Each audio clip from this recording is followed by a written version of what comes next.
ว่ายังดอกคนก็ฝากเงินมาไว้เนี่ยพี่น้องเนาะพอดีว่าทางวจิตเพิ่นว่ามาสั่งอย่างแลโทรของน้ำนี่นะพี่น้องเนาะไปให้กับน้องเต้ว่าซั่นคักขนาดต้นละ2 เซนพี่น้องเนาะ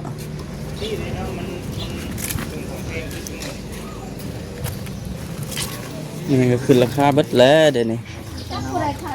แพงเบิดละบอกโอ้ปกติก่อนละ700หรือว่า1,0001,200แต่ขายกี่เนาะนี่บ่ได้เลย ช่วงค่อยซื้อไปเฮ็ดห้านแล้วนั้นก่อน 4,000 นี่แหละช่วงนั้นโดยล ช่ว ง ง 3,000 4,000 โอ้ยลงมันเจ้าซื้อแล้วจะไปเศร้าเจ้าได้เป็นแต่ใบเช้าโดยมองไม่เห็นใบซิปครับ โดย เอาโดนนะพอก็ไม่หาเงินเก่งอยู่นะ ใบเช้าพุดอันใบเช้า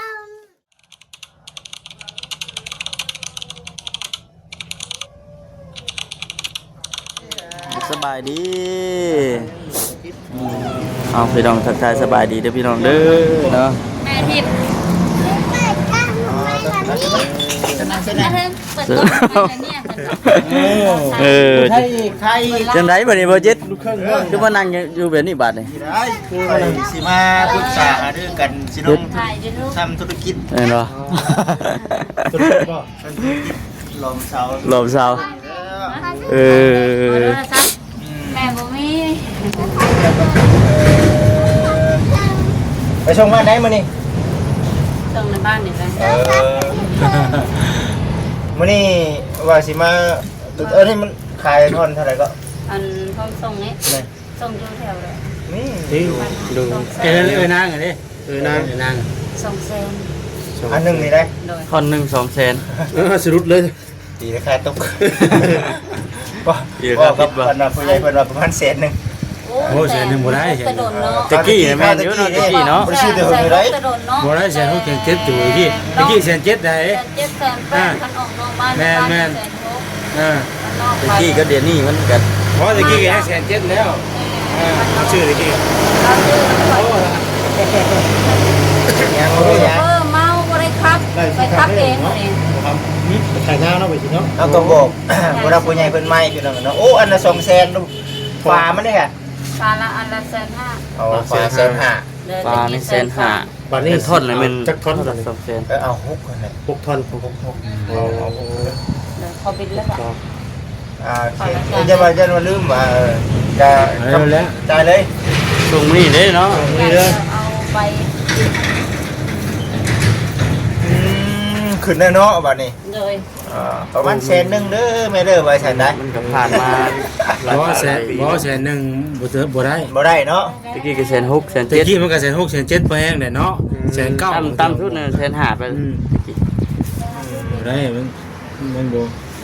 มันสิเป็น1,500บ่จิตชื่อผู้ชาย 1,500,000 เนาะ เจ็ดก่อนคันว่าเฮา กินตามบ่อนเนาะ นี่แหละเขาต้องเอาไปเอาเลขตัวเลขใบบินจากห้างเนี่ยเลยคนเขียนรายการให้แล้วเขาจะ เขามาถามรายการก้อนเนาะ มันจะ ถามรายละเอียดก่อนดิ แม่นมันจะจริงยอม แต่แม่เพิ่นก็บ่ได้ว่าหยังดอกเพิ่นก็ฝากเงินมาไว้ เนี่ยพี่น้องเนาะพอดีว่าทางวจิตเพิ่นว่ามาสั่งอย่างแลโทรของน้ำนี่นะพี่น้องเนาะไปให้กับน้องเต้ว่าซั่นคักขนาดต้นละ2 เซนพี่น้องเนาะ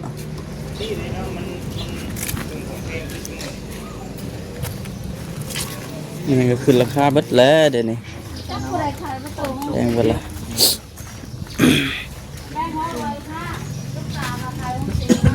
ตัวนั่งเบาะนั่นเปลี่ยนเนาะหลบกัน อุปกรณ์ครบเนาะ โดยสบายดี สบายดี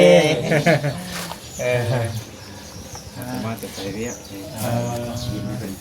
ไอดินบ่ หลังบ้านฮะนี่นะ โอ้ดินใครเราดินนอน เศร้า เนาะ ขนาดนั้น สหา อยู่ได้ได้บ่เนาะ ข้าวดิเนาะ บ้านเลยกันลูกเลยเนาะ ใครพอดีกำลังเรียนง่าย โอ้ย เชือกครบเนาะเบิ่งเนาะบ้า โทเทก็มีเบิดเดียวบล็อกแบกเจอมีเบิดจัง เสาเนาะ เสาห้องน้ำก็มีแม่นบ่ โดยมี มีเบิดเนาะ ครบ มีเบิด สุด ทุกอย่าง อุปกรณ์ มีเนาะ เครื่องก่อสร้าง อัน เนาะ นี้เด้อนี่เอาตามนี่เลยเอาอันนี้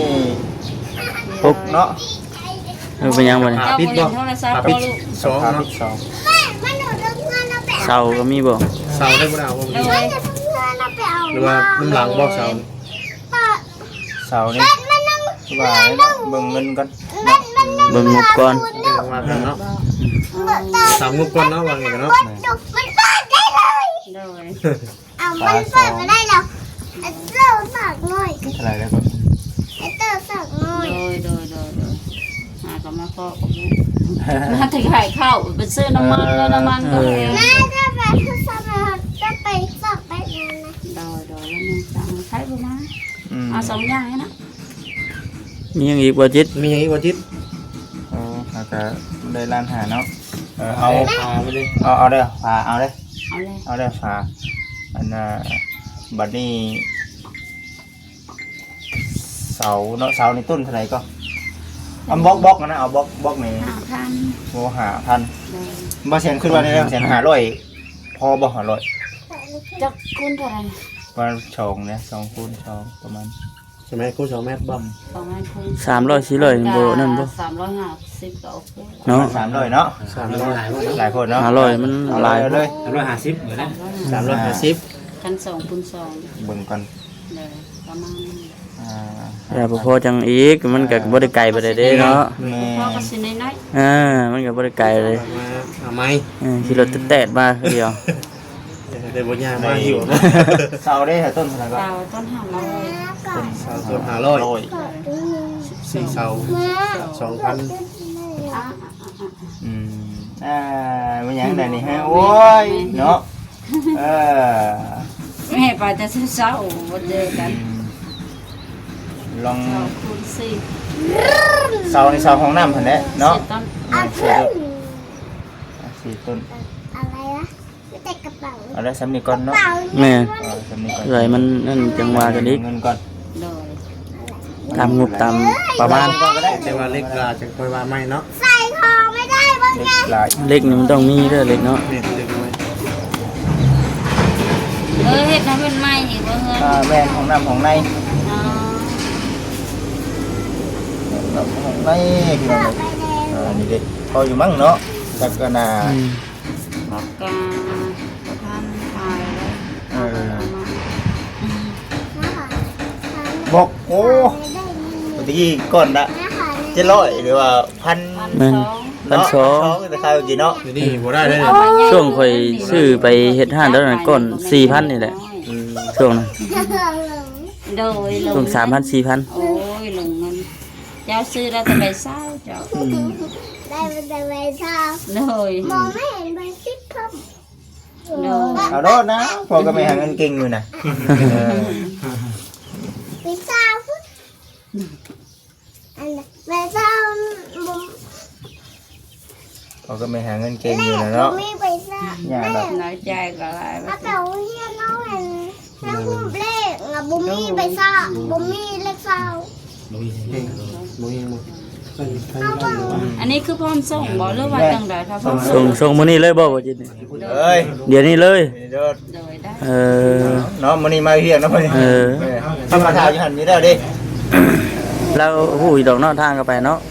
จักอยู่แล้วว่าสิบ่ฮู้แล้วล่ะว่ะ กะเชื่อฮู้เลยเนาะ แม่น เลขสองก็เลข โอ้เขาก็ได้3ล้าน ศูนย์ สั่ง สี่ ลาบ250,000 แม่ เอาเบิ่งว่าจิตพอบ่ กอง 2,000 แม่ 3ล้านกับ3แสน50 เล กับ ข กี่ 04โตกับ20,000 คักนะเนาะ โดย เอาตัวแบบสิบพัน แล้วเลข2ลงไปแล้ว10,000 อ่ะแล้วก็ ไปเอามาบ่สะดวกเลยมัน อืม มันจะขึ้นบอกเตือนคำนี้นี่แหละบอก100เป็นคน มาคันเยอะฉันเหมือนมาหลายคน โดนแล้วนี่ล่ะเพิ่นหาเงิน 2,500,000เนาะ ไม่ใหญ่ก็หาบ่มี 3แสนกับ50,000 เอ อันนั้นดิแข่งกับทรายอย่างละครึ่งนี่ ยาแล้วเพิ่มบ้านเฮาล้านบ่ ถูกบ่เอาเลยเอาเลย เอาเลยว่า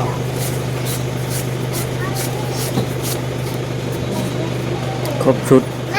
สุดเลยเนาะ โดย แต่เราจะสร้างมาเฮ็ดแล้วก็ มาพ่อ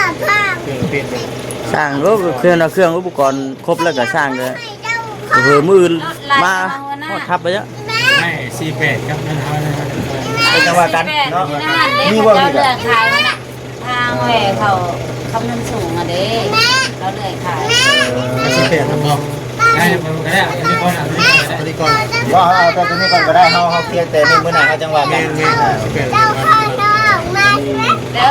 เครื่องอุปกรณ์ก่อสร้างก็เนาะ อันนี้ไป เอาอยู่แล้วเอาอยู่แล้วเอาเนี่ยบอกในท้อง เมทราย เอาบอกในท้อง บล็อก เอาบอกในท้องเจ้า เสา มก 4อย่างเนาะ พวกเจ้า ได้เนาะยังปลูกเล็ก ยังเล็กยังปูนเล็กหน่อย ปูนนี่ยันว่ายังเพิ่นยังบ่ทันได้นั่นเด้แล้วก่อนเดี๋ยวฝนตกมาเดี๋ยวมันสิ ป ยาก ระมาณ เนาะ 8 สอบแล้วเนาะสิมัง อะไรมันบ่ได้เรื่องหมูข้าวเอากันข้าวเอามันบ่ได้เอา ก็เล็ก กับเล็กนั่นแหละ เล็กว่าหาเซน แกเอาได้หรอ กันมาเลย เอาจุดที่ว่ามันนักเนาะ ได้เอา นวด ก็เอาเลยเพราะว่าเดี๋ยวประเภทพวกปูนพี่น้องเนาะพวกปูนเนี่ยเดี๋ยวมันสิแข็ง เอาเล็ก10น้อยก็พอเนาะ เค จัด จะ มา ดอก เลย ได้จะดอกคำนี้เล็ก10ตัวเบอร์น้อยหั่นนะ10 ปั๊บ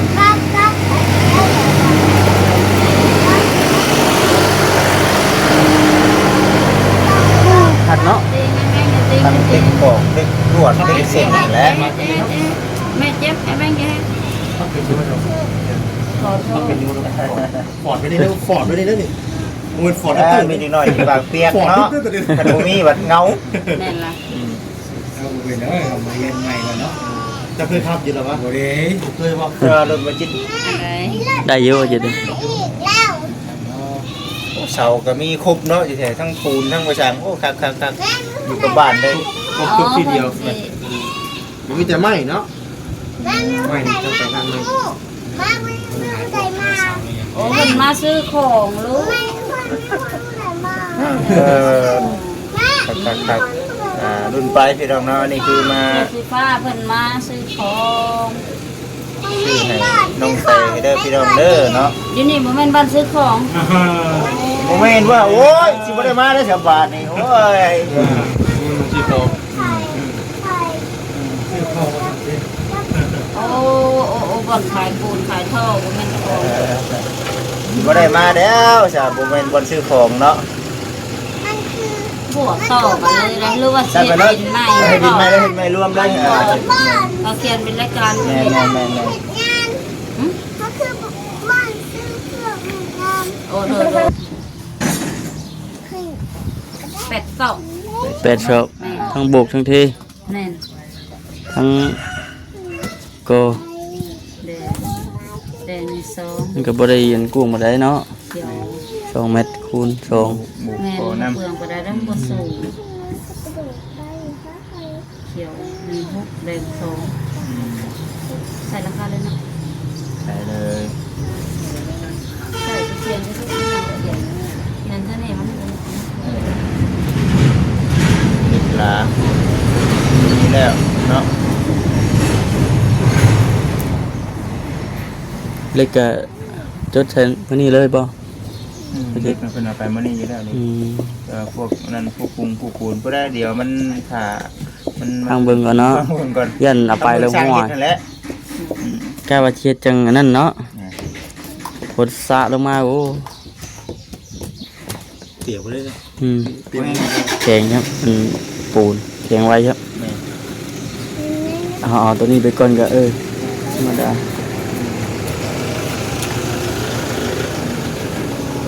เป็นพวกไม้พวกสังกะสีพุ่นแหละบาดนี้ อืม ทางเวคณะสนอไหมแต่มันราคาบ่สูงคือเฮาซื้ออยู่ โอ้อยู่หั่นบ่ แม่ มันเป็นหยังไงนั่นน่ะเป็น เขาเลือกขาย โอ้เลยขาย แม่ไม่จักฉัน มันอยู่ห้างแบบอยากนั่นนั่นนะ แม่ เพิ่ม แม่มีหลายบทเจ้าเขียน อ๋อเขียนให้เพื่อนอันนี้เพื่อนเดี๋ยวเขาจะ บ รา ท คา ลายบทให้เจ้าเขียน นี่ลายเป็นซื้อลายไม่ลายเอาแล้วไม่บินบ่ได้เอาบ่ เอายังบินข้าง โอ้อันนี้จดไว้ใช่บ่อย่าว่าเอาไว้เบิ่งเถอะ เป็นรายการเพื่อนจะซื้อ เออ เดี๋ยวสิง่ายมันสิง่าย เนาะ โอ้ยพอมาเบิ่งเลยแต่ละคนราคาเนาะแตกต่างจากเก่าจากเริ่มหลาย เนี่ย แม่ อะไรข้าวๆมันก็อีกแบบนึงพี่น้องเอ้ยเนาะ รายการจริงแล้ว น้ำมันเนาะเป็นเกือบ2เนาะ2พอดีเลยเดี๋ยวนี้45เนาะ ทบครึ่งเนาะ ทบครึ่ง น้ำมันนี่ทบครึ่งเลยน้ำมันนี่ ซื้อ2ปุ้ย17ล้านกินนี่ อืม ส่งกระพุ้ยน่ะอ๋อเธอ เฉพาะ ได้ น้ำมัน แต่ นี่ 3 มื้อนั่นแหละ บ่ 3 มื้อ 11 ล้านได้ รถไถ 3 มื้อ 2,000กับรถรวมเลย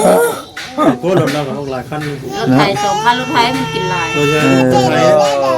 ดุ๊บเด้อ แม่น ใส่ ใส่เหือใส่แห้งได้เลยเนาะ เคยสิ ป อยู่ วด นะ ปวดกันนึงเดียวดันไม่เก่งใจใครเนี่ย ส่วนมันเล็งไทยจน เป็น ค่ำ รถไถน้ำแน่เนาะรถเรากันหลายคันได้เนาะมีแต่เดี๋ยวไปถ่ายอยู่พุ่นถ่าเนาะโอเคขอบคุณใจหลายๆเด้อเด้อ เอ้มุกขอบใจหลายๆเนาะไปเป็นเป็นกระจังที่อันเอาไปส่งมีแต่ว่าเฮาไปถ่ายกันจะพูดอะไรบัดทีนี้